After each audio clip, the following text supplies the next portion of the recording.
Traci, thank you so much for coming here, being willing to tell your story. And today we're really talking about a lot of things, but it's going to all kind of focus around your grandfather, right? So, what did you call your grandfather? I called him Pop, but what my grandfather imparted to me was so much greater than just a grandfather.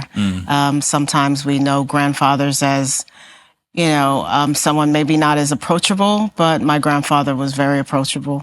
Yeah. And he loved his grandchildren. And what was his real name? His name was John Amos Parsons. John Amos Parsons. Born May 22nd, 1913. Okay. My grandmother was 1914. All right. And where were they from? Where did they, where did all their lives take place? He was born in Fruitland, Maryland, and she was born in Oaksville, Maryland. And my grandparents met at a baseball game in 1931, somewhere abouts. Down in Maryland? Down in Maryland, yeah. And professional, Salisbury, Major League Baseball, what? Probably the Negro National League. Really? Yes. Yeah, okay. Yeah. Wow. Yeah, so that would be great if you had that ticket, right? Oh, if you had that ticket stub. Wouldn't that be nice? That would be a piece of history. It would be in a museum somewhere, yeah. So I mean, tell me who this man was. You said he was more than just a grandfather and he imparted a lot. So what was so special about Pop? I would say that he was probably, if you were to ever have a best friend, he would be my best friend. Wow. Yeah. That's special. We're very close. How rare is that for a granddaughter to say that about her any grandparent? I don't know that many people who've had such very close relationships with their grandparents, or grandfather in that matter. But I did. And the way he touched my life, I wouldn't be who I am today. I lived my life modeled after my grandfather because of the impact he made on our entire family. And I always knew I liked, I don't even know if the word is right, but just the way he lived made an impression on me. And I didn't realize how much I would need that in the future. What were visits there like? What did it feel like? What did it smell like? I don't know. Kind of paint a little picture for us. Well, my grandparents lived on a farm. The house is still on a farm. So the grandchildren would come during the summers. The grandsons would go and work with Grandpa because he had his own mason business. And so they would Farmer and a mason? Yes. He was a farmer and a mason. Hard-working man. Oh, he's a very hard-working man. So when he would come home from work, he would be out in the field. So, but for the girls, we would stay with my grandmother and we would help in the field, just harvesting crops. What kind of crops? He had anything from corn, lima beans, strawberries, watermelon. Oh my goodness. Anything, string beans, anything that, fruit or vegetable. All the that summer you could, fruit and veggies. Yes. Zucchini, all kinds. Squash was a big one. I mean, we just had vegetables and fruit all the time. Yeah. Most of my time was spent with him in the evenings and on the weekends. And evenings was just sitting by the fireplace, and he would just talk about stories about the Bible to me. And so he was intentional. He was a man of God. Yes. Yeah. Very much a man of God. He also would, on Sundays before going to church, we would have family prayer. And that time was probably the most impressionable time of my life. Still is to this day, those memories. It didn't matter if you were brushing your teeth, if you were out in the yard playing. It didn't matter what you were doing. When Grandpa said, or Grandmom usually would say, it's time for prayer, we would stop everything every Sunday. Every family Sunday. Prayer. It never. Now, did you continue visits during college and as you got older? Yes, absolutely. And all through? Always through. You had friends come visit with you? Friends would come visit. Whether they were Christian believers or not? Non-believers. There was family prayer on Sunday morning. What kind of what kind of impact, I mean, does that have? Sure. So devout that, you know what, before we go into community on Sunday, we're going to spend time as a family talking to God. Yes. What kind of, can you talk about that impact a little bit in your family's life? Yeah. That moment, I could talk about the moment. I would say that the moment when it was time to go into prayer, my grandfather would already be in the living room on his knees. So there was a reverence in the room. So everyone would just go around and find their place on their knees. So whether you would be lucky to find a couch where you can kneel into, or it would just be on the floor where you were kneeling, or leaning on something where you can kneel. And it didn't matter what you did last night. And some people may have been doing something they shouldn't be doing. There was such a conviction in the room that everyone, when my grandfather prayed, he was a very meek, humble, quiet man. But his prayers were so heartfelt that everyone in the room, when prayer was over, was crying. And he would always end with the Lord's Prayer. So as he prayed, his prayer coming from his heart and what he was saved from, what he was delivered from, was felt. And his love for the family that was there, that he was praying for all of us in that room. When we all collectively came at the end to say the Lord's Prayer, we knew that that was the end of the prayer. And there was this lifting of the spirit that it was like a sound in the room that was brought and felt when we all said the Lord's Prayer. So I even love that. It's like family prayer. It was sometime before church, but you knew it wasn't 10 minutes every time. It would people were just praying, and some people were talking to God. I'm sure some people were repenting, like you said, from they were. Whatever. But I like even that it wasn't a set. It was it's 10 minutes or it's 15, but when pop up, knew that it was time to wrap up. The Lord's Prayer would cue the end.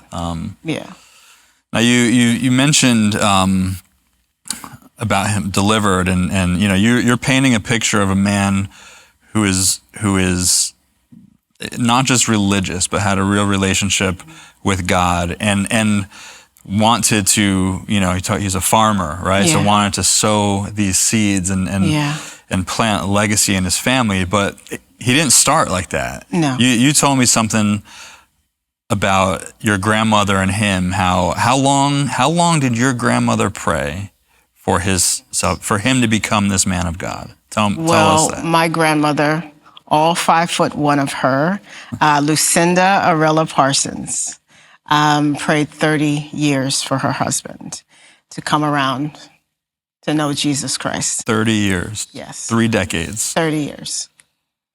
30 years of praying. For her husband to become, because those first 30 years of their marriage, he was not this man. No, he was not. He was a different. Not at all. He was a different man. What was he like before? Well, my grandfather worked away from home a lot because he was a sought after master mason, and he actually worked for Grace Kelly in Philadelphia. Yeah, the actor. Yes. The famous actor. Oh, that's awesome. Yes. That's cool. And so he was in Philadelphia for months and months at a time. So usually it was my grandmother, almost acting like a single parent mom, trying to hold things together. And there were many times where she felt very much alone, and he was addicted to gambling. So most of the money that was made during that time, which was a good amount of money for someone back then, was gambled away. And so there were many nights that my grandmother didn't eat, so her children could eat. There was no money for food. Yeah, there was not enough food. What about, you know, faithfulness and fidelity? He worked away for many months at a time, which I didn't realize. What was that like? Yeah, he was. There were infidelity issues there, which I'm sure must have been very difficult for my grandmother. But my grandmother understood covenant, and she understood marriage covenant, that was something that marriage was between her and God. It wasn't a written contract. And she understood that agreement. Covenant. That puts 30 years in a whole different light. It does. Of her being faithful and praying for this man that she married that was breaking her heart, was gambling away the money so that not only could she not eat, but the kids couldn't eat. But 30, I just, I think of like, okay, what must have people have been profound saying to her, like after 10 years, you've been praying for 10 years, let it go. 20 years, 27 years, 29 years. What are you waiting for? And then, and on then year the 30, answered prayer. And, so many family members, because being in the country, a small towns, everyone knows everyone, and you just have to say your last name and you know who's who. And so there was a lot of talk. There was a lot of gossiping. So because he worked with a lot of the men in the neighborhood, they also were in Philadelphia at the same time. So some of them were coming back. So I'm sure word got around what was happening. And so, she continued to pray, and she says, God hasn't released me to do this, so I'm going to continue to pray. So my grandmother is an incredibly strong woman, so she was always praying. My grandmother, she was a prayer warrior. We were always, in the evening, it's time for prayer. So she in addition taught me, to Sundays. In addition to Sunday, every evening she would kneel all of the grandkids in the bedroom and say, it's time to pray. And so she's the one who actually taught me the Lord's Prayer. As a child. So in the evenings, always. Not a day went by without praying in the evening. And that's a long time, though. 30 years is a long time. And then, so they had kids, and then the kids had kids, which is where you come in. And so but then this man is radically changed by Christ. So much so that the person that you know as pop-up is a totally different man than the person that was before. And so what about, when you think about legacy, when you think about, parents, parents are going to be listening to this, and parents' desire for legacy, what are some things that come to mind? Is there anything that you want to... one of the biggest things that come to mind for me is forgiveness. I thought about all of what my grandmother had to forgive. It's okay. And that was imparted to me as a young person with things that I've had to experience personally, having to forgive. And I always thought about if my grandmother could forgive for 30 years, I can forgive for this moment, for this instant. Even with not, growing up in a single parent family home, one of the most wonderful mothers on the planet Earth, Jackie. But, she always imparted that to me, was forgiveness, even for my father that I didn't know, who abandoned our family.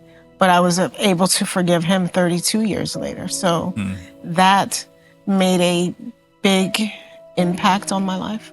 So, but from my grandfather, I would say that I learned just always glorify God in everything that you do, because that's what he did.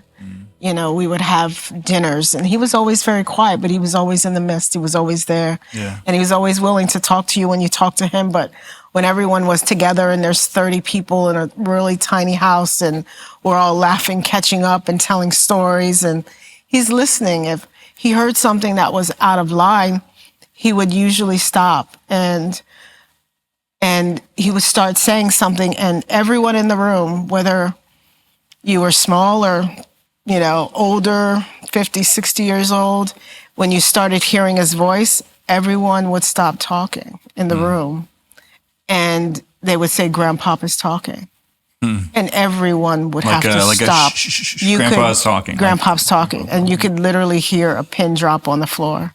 So if he heard something, someone, gossiping about something, he would usually tell a parable. Well, in the Bible it says, and then he would start talking about the parable, the wheat and the tare, and God will take care of it or something, And so and those moments when we knew Grandpop was about to say something, it was like, everybody, he's about to impart something to us. So be quiet. Everyone listen. Because he made such an impression on everyone. Yeah. And I always loved hearing when I would go to church how people would say, when I'm on my deathbed, or if I'm sick, I want your grandfather to come pray for me. I want him to pray because he's a praying man. And I understood what they were saying. Yeah. So that just, my prayer life, that made an impact on, for me, my children, my family. So he always had the future in mind. He always had a vision in mind, because when he was praying, it was always about his children, his grandchildren, just wanting them also to be saved and come to the knowledge of their Savior, our Savior, Jesus Christ. So that was his legacy. Yeah, And he lived it. He walked it. I wonder. Again, just this idea of legacy. It's something that since we first spoke, and I've been thinking more about for my family, and I love how. Well, two things. I love how simple it is. Because you start talking about legacy and generations from now, I can get so just bogged down and well, how do I leave a legacy? What if I want but from talking with you, it's what did he do? He was clearly, he's always telling parables. He knew God's word. He was a man of prayer. Yeah. It just seems like it was simple. It wasn't so much about, yes, I want to leave this legacy, but I just want to follow Jesus today. Yes. And I'm going to let my entire family see it. Yeah. And that's how this legacy is going to be built. Yeah. So simple. And the other thing I think of is just, you think of this man and again, going back to that 30-year thing, I wouldn't be surprised if there were people generations before your grandfather who were praying for their kids and their grandkids. Yes. And, he's part of that legacy. So it's almost like these seeds of legacy are planted all the time. My grandfather would tell me stories. He would say to me, Tracy, I would go to different homes, and every home that I would go into, there was someone with a Bible open reading it. And they were always pressing into the word, even though he may not have been very serious about the word or anything like that, but it was just something very common. It was just something part of his upbringing. And that it left a mark. Yeah, it left a mark on him. It left a mark. Yeah. Yeah. And one thing that, really left an impression on me was his commitment to his wife after his restoration. After being restored, he wanted to bring restoration to his marriage. And he did that. And so I not only had a father figure in my life, I had what a good marriage looked like. And that left a big impression on me to the way he treated her, the way he loved her, and even the way he, my grandmother lived to almost 103. And God blessed them with another 40 years of marriage together. Wow. So it's not just the 30 years of prayer. 40 years the victory of harvest is when the 40 years of harvest, she labored for so long, but God gave her 40 years of harvest. And she was very meek, mild, gentle. She had such a peace, and I know that peace came from knowing that he was home now. that he was there. Yeah. He was providing. Yeah. And he was a provider because we had enough. He also had pigs and chickens. So we had enough chickens. You guys were We had eating enough. good. Yeah, she made the best sausage on the planet. I have not tasted any sausage that tastes better than my grandmother's sage sausage. But and then he was a fisherman. He was a deep sea fisherman. So he and his grandsons would go out for like 3 days. They looked forward to it every year. Yeah. And they would come back with coolers. I mean, gigantic coolers of fish. And then we knew that that was the time they were going fishing, and that we knew that when they got home, we already had tables set out and we were cleaning the fish, filleting the fish, and packing it up. And there were freezers of food. So we had fish, we had chicken, we had pork, and all of that was every family member, all of his children would come with coolers, and we would pack it up. And we had our own freezers in our own home, so we would take it home and stock up strawberries, whatever, frozen corn, it was stocked up. I still have not tasted better corn yet, or better chicken, because it was all fresh. We gave a lot of food to people who needed it. Even my mother, as a single parent, she would give people food because they didn't have a lot of food. But we always knew that we would, financially, things might have been tough as a single parent mom, but food, we knew we would always have. We wouldn't starve. And you just keep giving little glimpses of this legacy. And I keep just thinking, like, again, for myself, for those watching, like, it doesn't have to be so difficult. No. You want to leave a legacy for your kids, let them, like, and not just for show, but let them see you read in the Word of God. Yeah. Let them hear you talking about the Word of God. Let them see you praying and pray with them. Yes. Even these other things you just said, he would go on these 3-day fishing trips with with his grandsons. That was probably such a highlight of their lives. Oh, they loved it. My brother's a fisherman. Be present. I'm talking to myself now. Be present. Like, put the phone down. Like time. Yeah.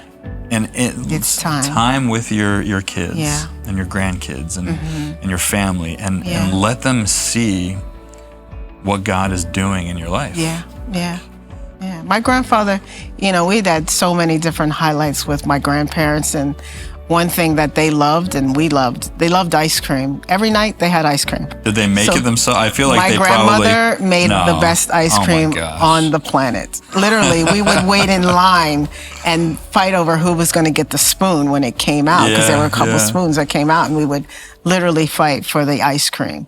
So, and when she wasn't making it, we would go to Dairy Queen or something like that, which was never as good. Sure. No, not as good. But they loved their ice cream, so they had to have some form of ice cream every single evening. So that was one thing, and loved the ice cream. We would go to the famous Hebron Fire Department Carnival every year. We would look forward to that, and they loved fried oyster sandwiches. So they would go. Well, I'm from the Eastern Shore, so seafood is everything. Sure, yeah. Fish, crabs, shrimp, any kind of seafood we love and know all about it. So their thing was fried oyster sandwiches, because they made really good ones there. So they would sit on a bench, eat their fried oyster sandwiches, and we would go on as many rides or play as many games and ride in the back of his pickup truck, checking out the crops or something like that. And we would beg him to drive faster, things like that. But even Ocean City, because it's so close, we would go to Ocean City and Maryland. Ocean City, Maryland.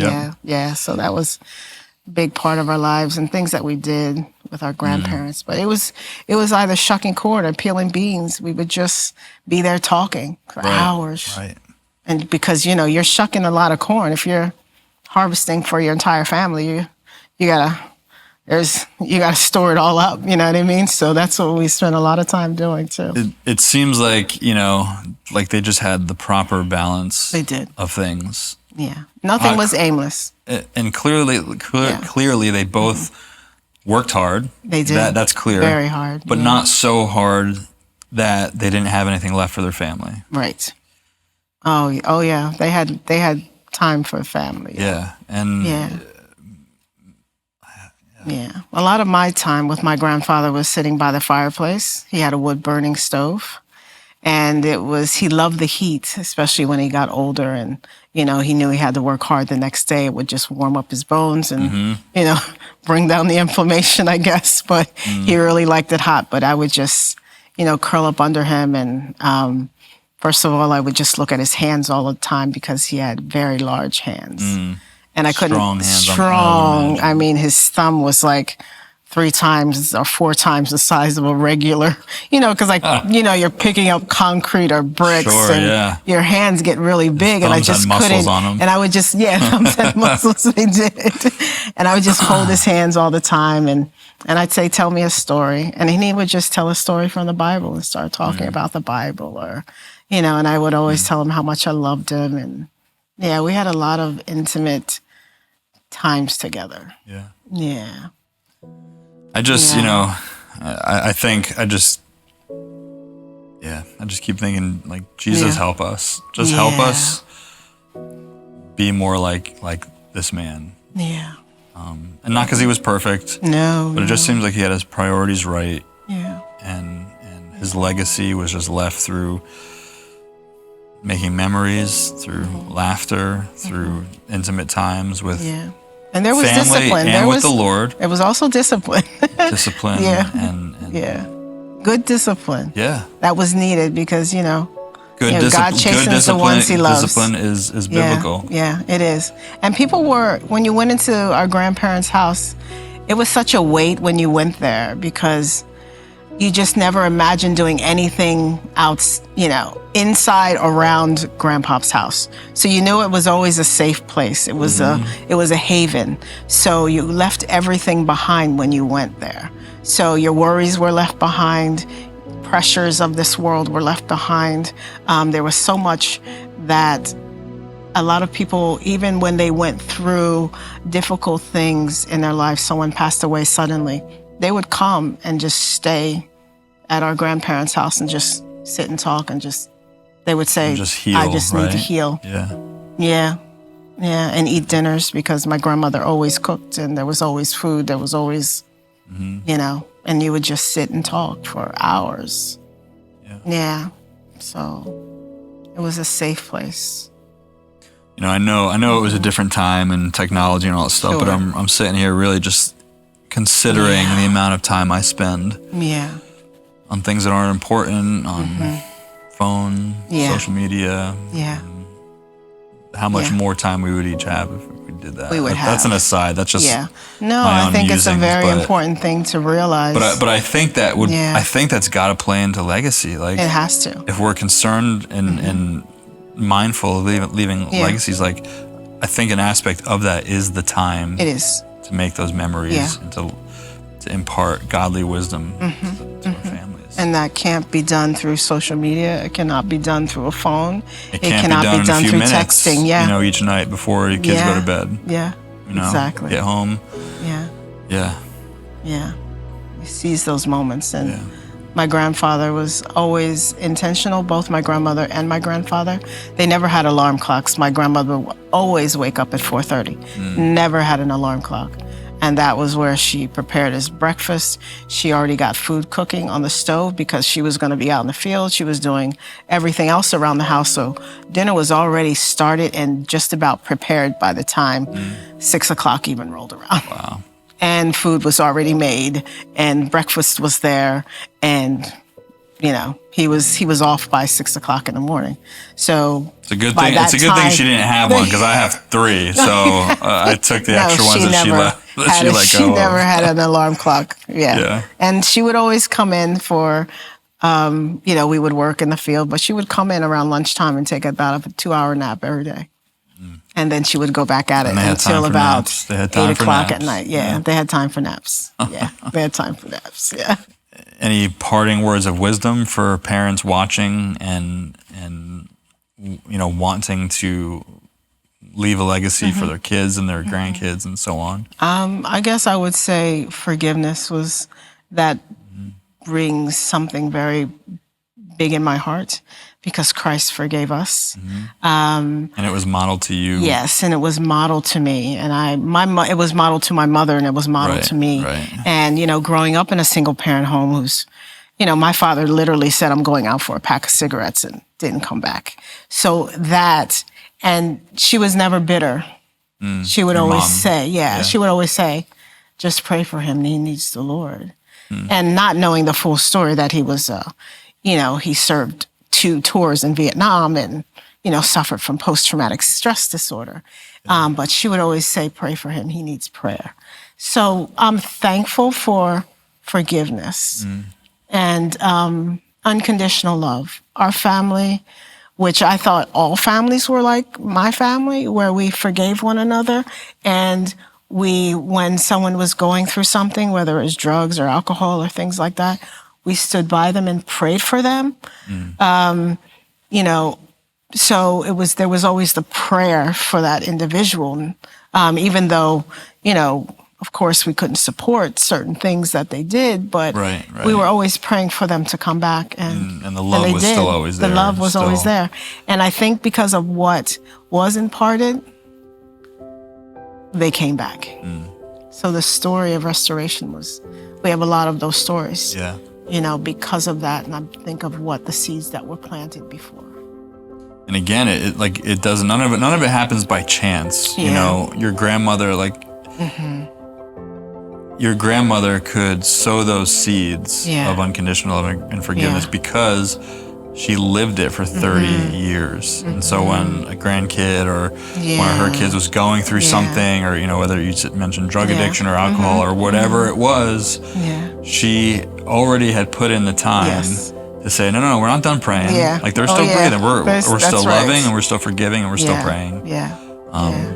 That was a big one. And a lot of them would say, they would say, if it weren't for grandmom's prayers, I don't know where I'd be. So that was something that grandmom had already laid that, foundation of prayer for our family. And God just held his hand back and saved them, delivered them. So I'm really grateful for that. So love your family. Connect with your family.